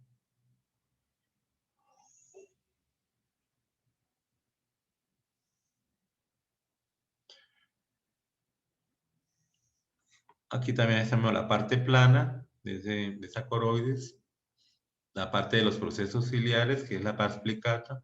Entonces, ¿qué componen el cuerpo ciliar? Lo compone el músculo ciliar, que es un músculo liso que está acá, como lo podemos ver, de origen ectodérmico. Todos los músculos son de origen mesodérmico, pero este es ectodérmico. Y este músculo va a intervenir en el proceso de la acomodación. Pues, ¿por qué nosotros vamos a ver esto? Esta es una fotografía de las que vamos a ver en el laboratorio, la puse acá pues, para que se vayan familiarizando con ella. Entonces ustedes observen acá cómo vemos algo de la conjuntiva y aquí ya se va hacia vemos la esclera, hacia aquí quedaría, no, perdón, la córnea quedaría hacia este lado, ¿cierto? Esta es la cámara anterior, esta es la cámara posterior, detrás del iris. No vemos el cristalino que estaría acá, pero estamos viendo algo muy importante. Acá en este sitio muere la retina. Aquí tenemos la hora cerrada. Entonces la parte plana no quedó tan plana en este sitio. Pero la parte plicata, donde están los procesos ciliares, lo vemos acá. Entonces vamos a analizar con más aumento estas partes. Entonces, la parte plana, vendría de la parte de aquí posterior. Entonces, nacen los procesos ciliares, que son muchos, como lo vemos acá, son muchos, bastantes. Y si nos vamos hacia atrás, entonces encontramos aquí la retina, que es esto, y la hora serrata es el sitio donde la retina llega o muere la retina. Y aparecen que solamente en esa parte, después de que muere la retina, las 9 capas de las retinas quedan convertidas en una, que es esta, y el epitelio pigmentario que sigue hacia adelante porque cubre todo el ojo hasta el iris, este sería el iris, para que no vaya a entrar luz por otro sitio que no sea la pupila. Entonces, ¿qué tienen los procesos ciliares? Tienen 2 epitelios. Un epitelio interno, que es este de afuera, se llama el epitelio no pigmentado, y un epitelio externo, que es este de abajo, externo, es este de abajo, se llama el epitelio pigmentado. Muchos estudiantes me preguntan que por qué le digo interno al que está por fuera y por qué le digo externo al pigmentado que está por dentro. Porque todo lo que se acerca al centro del ojo es interno, entonces este epitelio, el centro del ojo es hacia acá, ¿no? Entonces este epitelio es interno porque se acerca al centro del ojo. Se puede uno confundir porque lo ve afuera y decir, el epitelio externo es un epitelio cúbico simple y produce el humor acuoso. Entonces el humor acuoso se produce en los procesos ciliares, mírelo aquí clarito, en el epitelio externo. ¿Cómo se produce? Pues acá hay vasos sanguíneos, entonces lo mismo que el líquido cefalorraquídeo, todos los líquidos. Tomamos del plasma de la sangre los elementos para fabricar el humor acuoso y vertirlo aquí en la cámara posterior. Se produce continuamente y se drena continuamente, o sea, no es estático. Se cree que en un día se puede recambiar 2 veces este líquido que ayuda a la nutrición de todas esas partes que toca y que tiene un alto componente de bicarbonato. ¿Sí? También tiene sodio, tiene otros. Bueno, entonces ustedes buscan, por si quieren por curiosidad, cuál es la composición del humor acuoso. Es totalmente transparente y se llama acuoso porque es como el agua. ¿Sí? Acuoso es acuífero, ¿no? Entonces, epitelio pigmentado, y acá vemos el estroma de los procesos ciliares. Si nos vamos acá, vemos el estroma del cuerpo ciliar, y aquí vemos el músculo ciliar en esta parte. Entonces, todo esto se llama el aparato ciliar, el músculo ciliar y los procesos ciliares. Los procesos ciliares producen humor acuoso. Esto es una vista un poco tridimensional para comprender un poco mejor. Aquí vemos la córnea. Aquí vemos la cámara anterior y esto en verde es el iris. El iris es circular, entonces esta abertura que queda aquí sería la pupila. Si entramos por la pupila, entramos a la cámara posterior que estaría aquí por debajo del iris y la cámara anterior, ¿no? Ambas tienen humor acuoso. Si nosotros vemos los procesos ciliares, van unos detrás de otros formando un círculo a través del ojo. Vemos como unos deditos son los procesos ciliares, como si esto fuera una mano. Eso fue lo que se me ocurrió para pedagógicamente mostrarles, que ustedes entiendan. Entonces el músculo ciliar queda en este lado, hacia acá, y las prolongaciones son los procesos ciliares que producen el humor acuoso. Pero detrás de esta mano hay otra mano, otra mano, otra mano, y forman un círculo de manos, hasta acá. Estamos viendo que de acá, de los procesos ciliares, salen unos hilitos que van al cristalino, al ecuador del cristalino, ¿cierto? Estos hilitos van al ecuador del cristalino. Entonces, ¿qué sucede? Cuando estos hilitos se tiemplan, el cristalino se aplana y uno puede mirar hacia el infinito. Pero si uno quiere mirar de cerquita estos hilitos, que se llama la zónula ciliar, como si lo consideraran cilios, o el aparato suspensorio del cristalino que nace aquí de los procesos ciliares. O sea, si usted le pregunta, los procesos ciliares tienen 2 funciones, ¿cierto? Formar el aparato suspensorio con estas fibras de cristalino para mantener el cristalino suspendido y producir humor acuoso. Volviéndonos un poco, el humor acuoso se produce aquí, está en el compartimento, en la cámara posterior, llega hasta acá, va por el iris y por medio de la pupila pasa al compartimento anterior y se va a drenar en este ángulo, el ángulo iridio corneal. Aquí vemos nosotros que hay un sistema que se llama sistema trabecular, unas trabéculas que hacen que ese humor acuoso llegue y se emboque aquí en un conducto que se llama el conducto senovenoso o el conducto de Slene. Ahorita lo vamos a repasar nuevamente. Y este ángulo se llama el ángulo iridio corneal, ¿no? Por fuera se llama el limbo, que es lo que une acá la córnea a la esclera, pero por dentro se llama el ángulo iridio corneal. Ahí hay un desagüe para el humor acuoso, que se llama el conducto del Lenz. Entonces se está produciendo continuamente, circula por la cámara posterior, por la pupila pasa por encima del iris, que es esto verde, esto es tridimensional, y acá se drena en el conducto del Lenz, cuyo nombre técnico ahora es el seno venoso. Entonces, ahí va circulando y se va recambiando el humor acuoso. ¿Qué pasa si de tapa el conducto del Lenz? Pues no puede desaguar, entonces aumenta la presión en la cámara anterior. Y aumenta tanto que el iris se va hacia allá. La cámara posterior prácticamente empieza a ocluirse, ¿cierto? Y se sigue produciendo, entonces más presión. Al último terminamos empujando el cristalino hacia el humor vítreo. Vamos a mirarlo acá.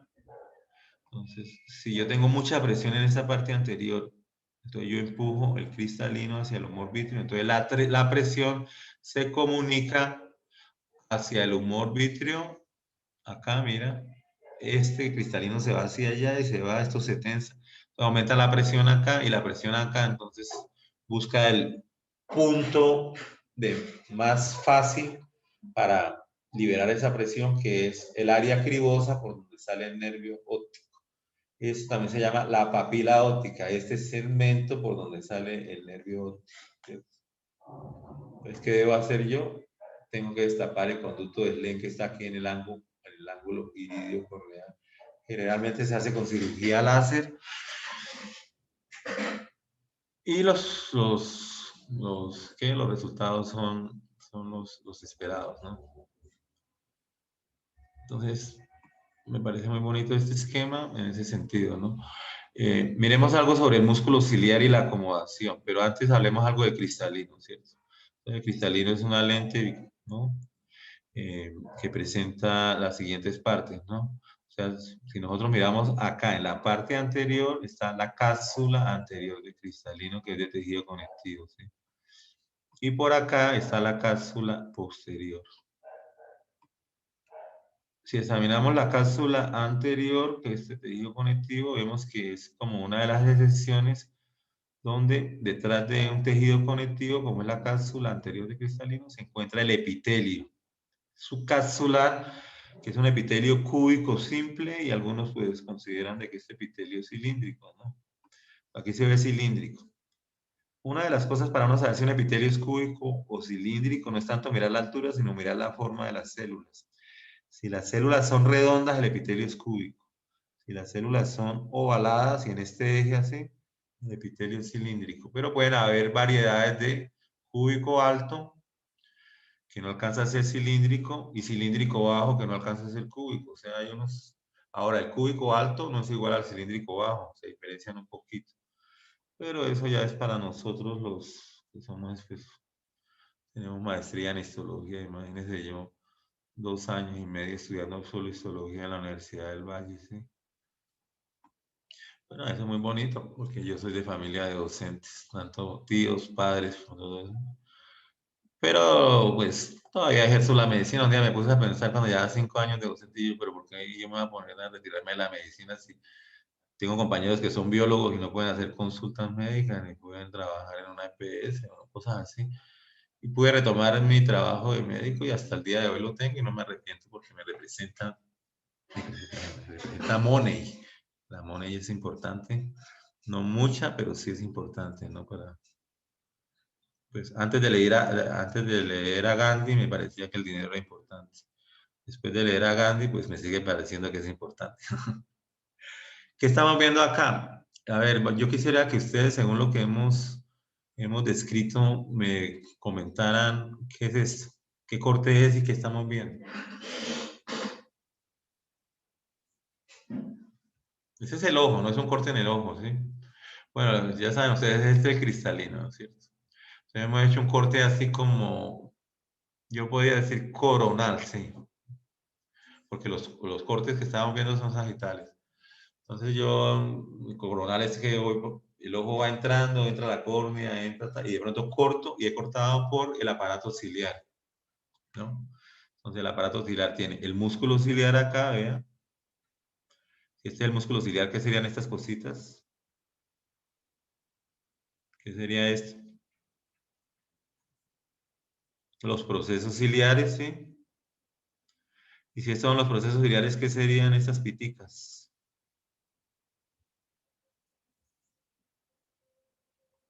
El aparato suspensorio del cristalino, o sea, y esto sería el cristalino. Entonces yo les decía a ustedes, para que el cristalino se aplane o aumente su diámetro, yo debo tirarlo con esto, con el aparato suspensorio. O sea, como está en el ecuador, estas piticas tiran y entonces se aplana y yo puedo ver hacia el infinito. El infinito se considera después de 3 metros. Pero antes de 3 metros, si yo no abombo el cristalino, no puedo ver la imagen. Entonces miren el músculo ciliar, ¿cierto? Cuando el cristalino se aplana, ¿el músculo ciliar se contrae o se relaja? Pregunta.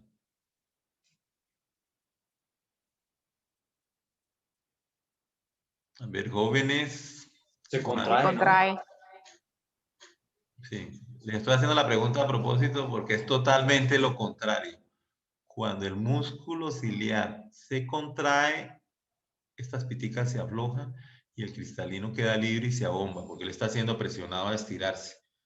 Si usted cortara todas estas piticas acá con unas tijeras, él se abombaría al máximo. Y yo iría a lo máximo cerca que puedo ver, que es como unos 20 centímetros, 15 centímetros, 10 centímetros ya no distingo, no doy foco. Entonces, ¿por qué? Como este músculo está en disposición circular, ¿sí? Yo, pues, se me ocurrió esta forma de explicarles. Tómense el dedo pulgar y el dedo índice y únanlo, ¿cierto? Únanlo, háganlo ahí en donde están. Entonces queda un círculo entre los dos, ¿cierto? Supongan que el dedo índice es una fibra muscular y el dedo pulgar es una fibra muscular lisa, ¿no? ¿Qué pasa si esas fibras se vuelven más pequeñas si usted mantiene los dedos unidos? Entonces se vuelven más pequeñas, los dedos se vuelven más pequeños, que serían las fibras. Entonces, ¿el diámetro aumenta o disminuye? Mírense los dedos, hagan así, contraigan. Aumenta. Si no le dije bien es porque está mal. Entonces, ¿qué pasa con el diámetro? Disminuye, miren. Tocas en la punta de los dedos índice, ¿no? Si los dedos se volvieran más pequeñitos porque las fibras se contraen, el diámetro disminuye. Entonces, cuando el músculo se contrae, este diámetro disminuye. Entonces, estas piticas se tiemblan cuando el diámetro disminuye o se tensan. Se tensan o se destensan o se destiemblan. A ver. Si este diámetro se vuelve más pequeño, ¿qué le pasa a las fibras? ¿Se tensan? No, porque mira, si se destensan, porque si esto se vuelve más pequeño, si el círculo se vuelve más pequeño, pues entonces estas se destensan. Entonces, cuando el músculo se contrae, el cristalino se relaja y se abomba. Cuando el músculo se contrae, ¿sí? Entonces nosotros podemos ver de cerca, porque el cristalino, al ser un lente y al volverse más abombado, entonces el enfoque lo da antes de 3 metros, ¿sí?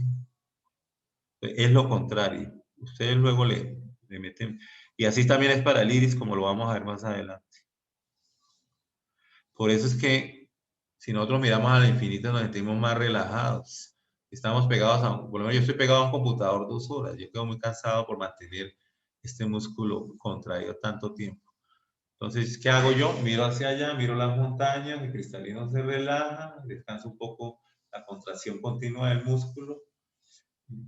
Por eso la gente que es muy aficionada a los videojuegos y tiene la pantalla siempre a la misma distancia, pueden tener problemas, ¿no? Más adelante.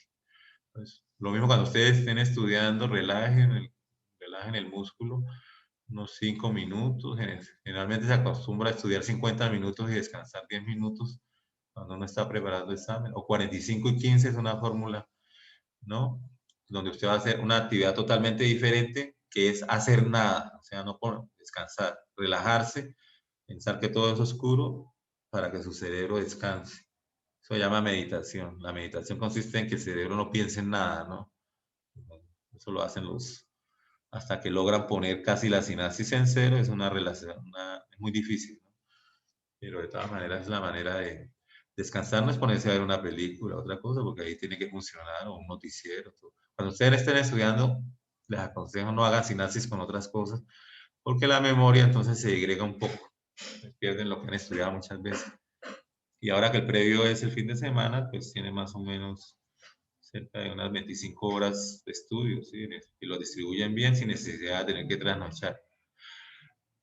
Entonces al cristalino le pasa eso. Con el tiempo el cristalino, bueno, hablando un poquito ya de eso, entonces el cristalino tiene la cápsula posterior y el epitelio del cristalino acá forma las fibras del cristalino y continuamente se van formando fibras a partir de las células cúbicas. El cristalino cuando envejece se vuelve opaco, se llama cataratas, entonces hay que cambiarlo. Y para cambiarlo, entonces los médicos hacen una pequeña hendidura por la córnea, cirugía microscópica, luego empiezan a hacer la disección del cristalino. Es importante saber que no se quita todo, ¿cierto? Se deja la cápsula posterior y esta parte, entonces por acá se hace un curetaje, se saca por acá, se corta todo esto por la cápsula posterior y dejando hasta esta parte de acá, hasta la zona ciliar de acá, queda el hueco. En ese hueco se mete el lente, que es un lente de polipropileno, es un lente y el lente entonces queda apoyado sobre la cápsula posterior. Yo no lo puedo sacar todo porque entonces uno, el compartimiento anterior, que tiene humor acuoso con el compartimento posterior y se mezcla con el humor vítreo. Entonces no se saca todo, se deja la zona ciliar y lo que se saca es la masa del cristalino. Las cataratas empiezan con la edad, pueden ser muy grandes o puede ser que sea una solamente, la persona ve en la visión, ve como una catarata, porque el cristalino ahí está opaco, por ese el nombre. Si se ocluye totalmente, pues hay que cambiarlos, pero hay gente que este ladito no está opaco, entonces ven por los laditos o ven por acá. Estos lentes son muy caros, cada lente vale $1.000.000 y a veces las EPS son recias para darlas, pero de todas maneras hay que operar. A veces si la persona está ya muy vieja no se opera porque entonces al romperle la córnea acá y al hacer la cirugía la córnea no cicatriza bien, entonces termina dañándose el ojo porque el humor acuoso no encuentra la suficiente presión o cosas así, ¿cierto? Esta gráfica es muy importante porque cómo se tensa y cómo se relaja el cristalino y los músculos cuando están dispuestos formando círculos, las fibras musculares al contraerse, los círculos disminuyen de diámetro, cuando el músculo liso está formando acá como allá. Vamos a entrar al iris. Entonces el iris sería como una parte, yo lo vería como un proceso ciliar que se especializó y se alargó bastante para formar la abertura por donde entra la luz, que es la pupila. Entonces al otro lado estaría el otro iris y los espacios entre los dos iris son la pupila. Entonces, la luz entra y pasa por el cristalino, pasa por el humor vítreo para llegar a la retina, a los conos y bastones que hablábamos que son los receptores, ¿sí? Entonces sigamos con el iris. El iris es cuando le dicen a uno que tiene ojos azules, ojos, ¿no? Los ojos, le dicen a uno que tiene ojos bonitos, que tiene ojos chinos, que tiene... No, el ojo es uno solo, el ojo es una pepa, como ustedes la vieron allá, con una parte abombada. Entonces, ¿qué es lo que da la simetría y la belleza de los ojos? Los párpados y el color del iris. Y que acá sea blanquito, ¿cierto? Entonces, eso, pues, la gente habla de eso, de como que son los ojos, ¿cierto? Cuando estamos mirando es los párpados. Entonces dicen, tiene una muy linda aberturas palpebrales muy simétricas, alargadas y un iris hermoso de color azul. Porque no le puedo decir que tiene los ojos hermosos porque no le he visto la esclera, el nervio óptico, esas cosas. Es como los labios, ¿sí? A los labios se le dice la boca, pero ni siquiera los labios son la boca porque eso que forma la parte más clara se llama el bermellón de los labios. A ver, Hernando, ¿qué me quieres preguntar? Profe, qué pena. Dos preguntitas. La primera, los melanosomas, se me olvidó. No, primero, la otra pregunta. El herpes, profe, el herpes, para que dé ese color a la esclera, ¿en qué lado es que ataca? ¿Y qué hace que se ¿La ponga ese esclera o color? el iris? No, la parte blanquita, o sea que se ve de color amarillo. ¿Esta? Sí, con las personas con herpes. Bueno, sí, pues ya son, digamos, el herpes es un virus y forma colonias, y entonces colonias no, o sea, ya pues cambia la contextura, pero el herpes puede ser ocular, puede ser en la piel, puede ser.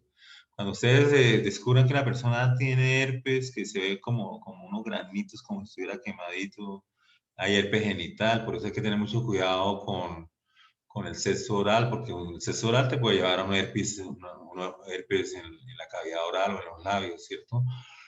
La protección, ¿no? El herpes nunca se cura, el herpes sencillamente disminuye y no se ven casi, pero cuando uno está estresado, cuando pasan, o cuando se dan las defensas, puede volver a estos virus a reproducirse y a formar esto. El herpes se cura muy fácil.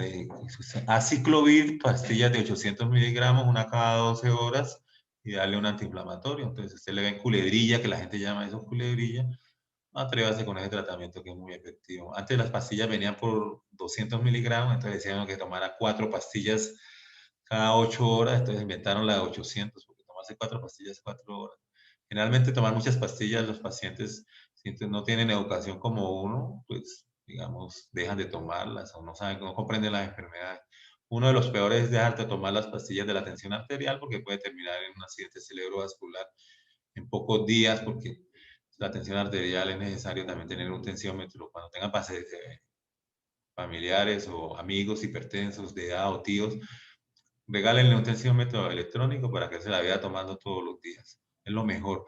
No que el médico me la tomó y que me dijo que volviera dentro de 3 meses y dentro de 3 meses la tengo alta y de pronto llevo 2 meses con la tensión alta y no sé. Entonces hay que cambiar los medicamentos. Bueno, el iris lo vemos acá, entonces vamos a ver cuáles son las partes del iris. Este es un esquema, Profe, ¿sí? ¿y qué tan común son los melanomas en el ojo? Bueno, los melanomas salen de de la túnica vascular y de estas partes, ¿no? Pero vamos a leer rápido porque es que esto ya falta como poco tiempo. Bueno, entonces el iris tiene estas partes. Tiene el epitelio pigmentado, que viene del epitelio pigmentado de la retina, que cubre también el iris, ¿sí? Lo vemos acá. Tenemos nosotros el estroma del iris, acá. Bueno, tiene 4 capas. El epitelio pigmentado, que es lo mismo que los cuerpos ciliados. Tiene un epitelio no pigmentado que termina pigmentándose y el epitelio pigmentado que viene de los cuerpos ciliares, que es este también. Entonces todo se pigmenta, pero son 2 epitelios, lo mismo que se llama el epitelio pigmentado posterior del iris. Luego viene esto que son la capa muscular del iris, que tiene el músculo dilatador de la pupila y que tiene esto que vemos acá, que es el músculo constrictor. Este músculo constrictor está en un sentido diferente. Este está a 90 grados sobre este, ¿sí? Este músculo, lo mismo que pasaba con el músculo ciliar, está rodeando el iris y al contraerse cierra la pupila más. Entonces, midriasis. Y este músculo se llama constrictor de la pupila o esfínter, ¿sí? Y este músculo de acá es músculo dilatador de la pupila. Son músculos lisos de origen ectodérmico y necesitan, los maneja, lo mismo que el músculo ciliar, los maneja el componente parasimpático del tercer par craneal.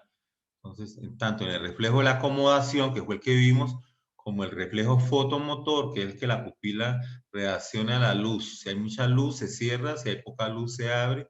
Ese se llama el reflejo fotomotor, lo controla los músculos dilatador y el músculo constrictor. Si yo quiero dilatar la pupila, pues este músculo se contrae y el iris se acorta, ¿cierto? Pero si yo quiero que la pupila se vuelva miótica o pequeña, entonces este se dilata al máximo y este se contrae para volverla más pequeña, para reducir el diámetro, como veíamos en el músculo ciliar. La tercera capa del iris es el estroma, donde se encuentran los melanocitos, y que le dan al color al iris. Si hay pocos melanocitos, ojos azules claros. Si hay muchos melanocitos, o va pasando a ojos más azules, verdes, un poco amarillentos, aguapanela, caoba oscuro, etc. Eso depende de la cantidad de melanocitos. Y la última capa del iris es el borde marginal anterior, que no es un epitelio, sino que es una capa de fibroblastos. Acá lo vemos, el epitelio posterior, el músculo dilatador que se ve solamente acá, el estroma y el borde marginal en la superficie. En la punta del iris vemos el músculo esfínter, que sería este que está acá. Entonces el músculo esfínter está en este lado. Vemos las mismas capas, el epitelio, aquí estaría el músculo dilatador, el estroma y el borde marginal, ¿no? Uy, ¿qué pasó?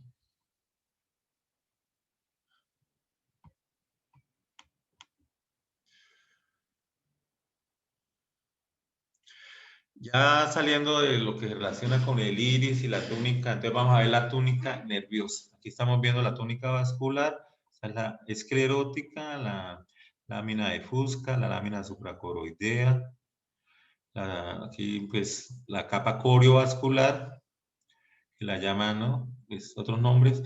Acá tenemos la capa coriocapilar y aquí teníamos la membrana de Bruch y empieza la retina, ¿cierto? La membrana de Bruch está formada por lo siguiente.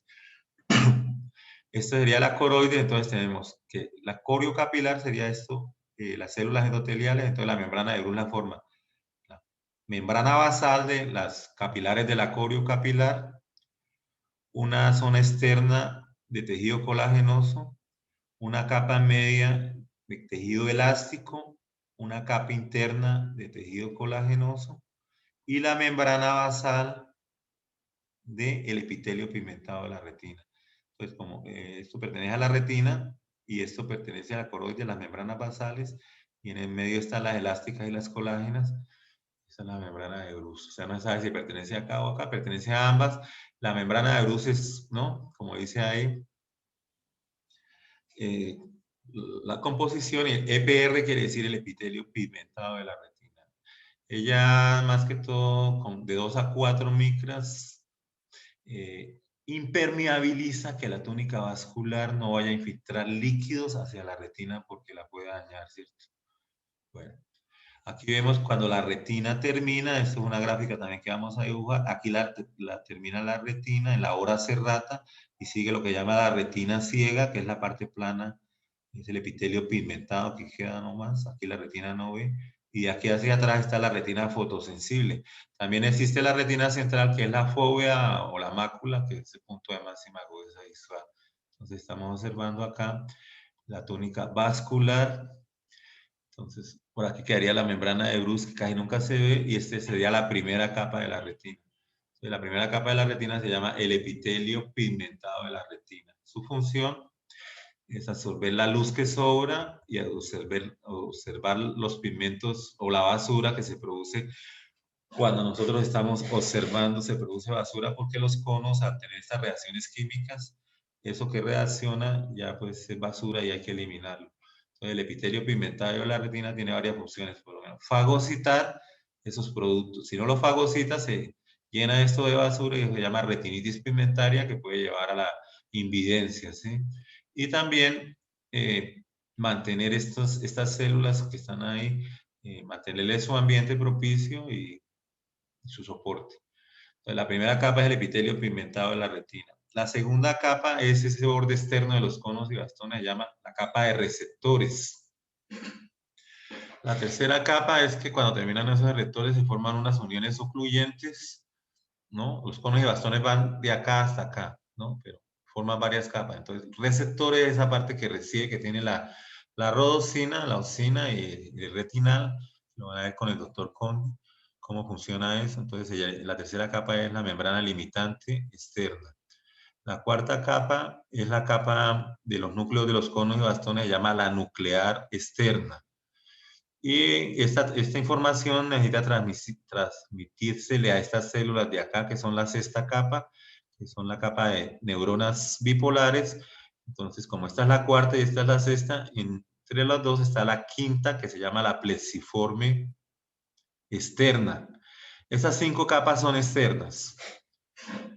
La sexta capa que ya empiezan a ser la interna, entonces homónima de esta es la nuclear interna. Nosotros la estamos viendo acá en este sitio, ¿cierto? La nuclear interna. La nuclear interna, luego sigue otra plexiforme, que son las dendritas de estas células, que se van a unir con los azones de estas células. Entonces sería la capa plexiforme interna. Plexiforme es donde no hay núcleos, solo hay comunicaciones dendríticas axonales. Entonces, 1, 2, 3, 4, 5. Las 5 primero externas. La sexta, la nuclear interna, porque son los núcleos de las células bipolares. Acá también existen las neuronas horizontales hacia arriba, las neuronas amacrinas y las células de Sostan que se llaman células de Müller. Entonces, esta capa tiene 4 tipos diferentes de núcleos, mientras que esta solamente tiene los núcleos de los conos y de los bastones. La 7 entonces sería la plexiforme externa, donde existe la primera comunicación sináptica, que está hecha por la capa 8, que son las células ganglionares, mandan la dendrita aquí y se comunican con el axón de las células bipolares, habiendo una primera sinapsis acá. La otra sinapsis que algunos no la catalogan es cuando las dendritas de las células bipolares tocan los conos y bastones aquí en su parte final, pero estas células se despolarizan y transmiten el potencial de acción. Entonces, aquí podemos ver el proceso de traducción de energía electromagnética, energía eléctrica, digamos acá, o a potencial de acción. Posteriormente encontramos las neuronas ganglionares, que sería la octava capa. La novena capa serían las fibras del nervio óptico. Queremos decir que los axones de las neuronas ganglionares, que son aproximadamente 1 millón, van a formar las fibras del nervio óptico, que es la novena capa. Y la décima capa, como aquí tenemos nosotros la membrana limitante externa, entonces aquí tenemos la homónima, que es esta última, que es la membrana limitante externa. Aquí podemos ver entonces cómo hay una convergencia, hay más de 120 millones de conos y bastones.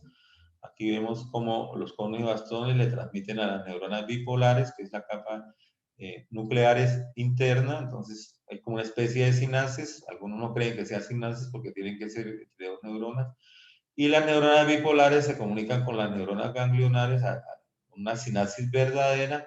Entonces, como dijimos, hay 1 millón de estas neuronas ganglionares, hay unos 30 millones de estas y hay 100 millones, entonces hay convergencia, ¿cierto? Cuando miramos con un oftalmoscopio vemos que el sitio por donde sale el nervio óptico se llama la papila óptica y entran las arterias central y los vasos de la retina. Pero al lado vemos la retina central, que se diferencia de la retina que estamos viendo porque se llama la fóvea o la mácula. La mácula es todo y la fóvea es el centro de la mácula. Nelson, ¿qué quería preguntar? ¿Qué es lo que hacen las células amacrinas? Las células amacrinas y las células horizontales filtran la información, o sea, inhiben que la información que ya viene de pronto no siga pasando porque se volvió monótono, ¿no? Y unas están arriba de la nuclear, las horizontales, y las amacrinas están abajo. Las amacrinas son las únicas neuronas que no tienen axón, hasta ahora comprobadas que no tienen axón. Entonces, digamos que filtran la información o hacen inhibición. Eso lo verán ustedes.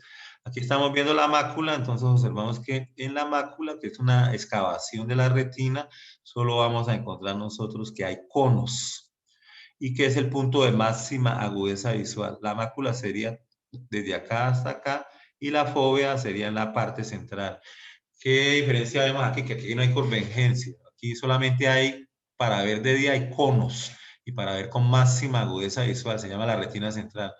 Entonces, por cada cono, por cada célula ganglionar, va a haber un cono, ¿sí?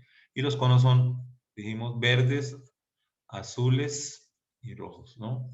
Entonces, como hay tanto, mientras que en las otras, pues convergen muchos conos y bastones, convergen a una célula bipolar. Bueno, vamos a ver qué tenemos porque el tiempo se está acabando. Ustedes ven acá, les nombraba la parte por donde sale el nervio óptico, no entra porque el nervio óptico sale porque se forma de todas estas neuronas, las neuronas bipolares, se llama la papila óptica.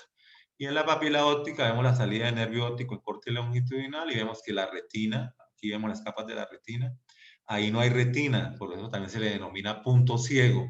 Y por la mitad del nervio óptico, entonces vemos que va a entrar los vasos sanguíneos hacia la retina, como la arteria central de la retina, ¿sí? Otra cosa que nos queda por ver son los párpados. Entonces, los párpados tienen un borde externo, un borde interno. En el borde interno tienen glándulas sebáceas que llaman las glándulas de meibomio. Tienen el músculo orbicular de los párpados, que lo vemos en corte transversal. Y por acá vamos a ver las pestañas saliendo con unas glándulas que llaman las glándulas D6. También hay glándulas apocrinas. Pero esto lo vamos a ver entonces en el laboratorio. Tenemos el párpado bien hecho, entonces podemos ver cada una de estas partes. Aquí le toca andar a uno con el celular y me di cuenta que me detuve en muchos detalles. Ojo, da para más de 2 horas cuando uno lo quiere explicar. Y si queríamos explicar algo como de patologías también. Entonces vemos que hay glándulas sebáceas en el párpado y las glándulas sebáceas que están dándole sebo a las pestañas se llaman las glándulas de 6, ¿cierto? Atrás del párpado, para que el párpado que está en la conjuntiva palpebral en contacto con el ojo, aparecen estas glándulas que yo las considero unas glándulas acinares compuestas. ¿Por qué? Porque se componen de glándulas acinares simples que son las sebáceas. Entonces, cada glándula sebácea va desembocando este conducto central y esas son las glándulas de meibomio, que son las que estamos viendo acá en la parte posterior, estas de acá, ¿cierto? Las glándulas de meibomio. Y ellas a veces se tapan. También tenemos las glándulas de Moll, que son unas glándulas apocrinas que estarían en este lado, y las glándulas de 6 acá. Esas serían las más importantes, ¿no? Otra figura del párpado, enfermedades del párpado, y la próxima clase vamos a empezar con oído. ¿Alguna pregunta? Porque ya faltan 3 minutos para salir. Bueno, entonces eso ustedes lo pueden complementar con el video de ojo en vivo. Ustedes con escribir ahí en YouTube así, histología de ojo en vivo, sale un señor de camisa verde ante el tablero del auditorio Amaya, dibujando un círculo grande. Ese soy yo. Y ahí pueden escuchar los chistes de ojo porque acá pues no da tiempo. Entonces, creo que ha sido una buena clase, hemos abarcado más o menos todo, es difícil, pero de todas maneras me tocó hacer las diapositivas porque yo siempre daba este tema a mano, ¿no? Entonces hacer las diapositivas a veces es más difícil porque toca buscar la secuencia que pues vaya llevando el hilo de la conversación. ¿Alguna pregunta? ¿Qué es esto? Esto es cuando las glándulas de meibomio sufren inflamaciones, ¿no? Lo que llaman orzuelos o cosas así. Ok, jóvenes, entonces nos veremos en una próxima ocasión. Jóvenes, Muchas ¿no? gracias, Profe, Hasta luego. Gracias. Hasta luego, profe. Hasta luego. Hasta Bueno, luego, jóvenes, gracias, pues profe. nos vemos. Y recuerden siempre esta clase de ojo, pero la que viene el tablero. Bye, bye. Buen día.